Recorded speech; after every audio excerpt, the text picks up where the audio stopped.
Hi, my name is Tarunish Kotwal and I'm a citizen of Novigrad from the simulation game of Civic Mirror. Novigrad was as real as any country would be. The type of country that was created was a country with a rocky base and cold temperatures, similar to North Canada. Besides the overall structure and the physical appearance, many other characteristics made Novigrad and Canada very similar. In the beginning, Novigrad came together to settle issues and problems that would make our country the perfect place to live in. But later on in the game, it started to fall apart, as everyone wanted to prioritize themselves before others. In Novigrad, almost everyone gave input. If something wasn't right, they would stand up. In many countries, that is not always the case. Unlike Canada, there are a variety of countries that cannot practice freedom of speech, including Burma, Libya, and many others. Canada and Novigrad too have some differences in their concepts. Novigrad believed in direct democracy. This is not the case in Canada, as not every issue that is passed, every law that is passed, doesn't have the input of the country. My hidden agenda made me do things that weren't necessarily right. It was very hard to achieve my goal as the government in power was the total opposite of what my hidden agenda was asking me to do. I was supposed to make everything in power of the legislative and judicial branch. I wasn't part of the government due to the MP's lack of communication skills. This didn't stop me from achieving my goal.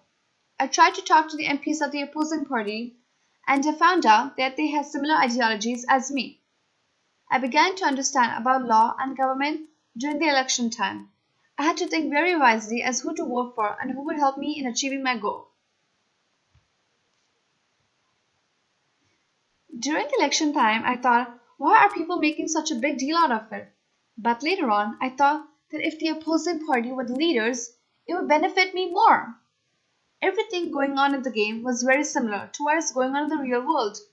More than 80% of the property is owned by the people. This type of democracy consists mostly in the world and Canada. My nation didn't really enforce any rules or regulations. If someone got out of hand, they wouldn't really punish them. My nation made laws that would protect the rights of a citizen, but they weren't enforced. Many citizens broke the law. For example, citizens didn't obey the contract they signed. Many minorities were treated unfairly. They were evicted from their home where they lived just because they were minorities. This has not only happened in Novigrad, but it is very common in countries around the world. Many things such as racism, sexism, and all the other isms are not taken care of in countries such as Netherlands, China, and many developing countries don't care about human rights. Females in India are being sexually assaulted and no one steps a foot forward. Many of these girls have parents that have disowned them. People in Uganda don't have access to education because the government cannot afford it for all of them. That's not a reason. The government has a constitution, quoted, all Ugandans enjoy rights and opportunities and access to education, health services, clean and safe water, work, decent shelter, adequate clothing, food security and pension, and retirement benefits. The government promised all these benefits, but no one seems to step forward for their rights. This is similar to what happened in Novigrad, as not everyone had electricity in their homes or education.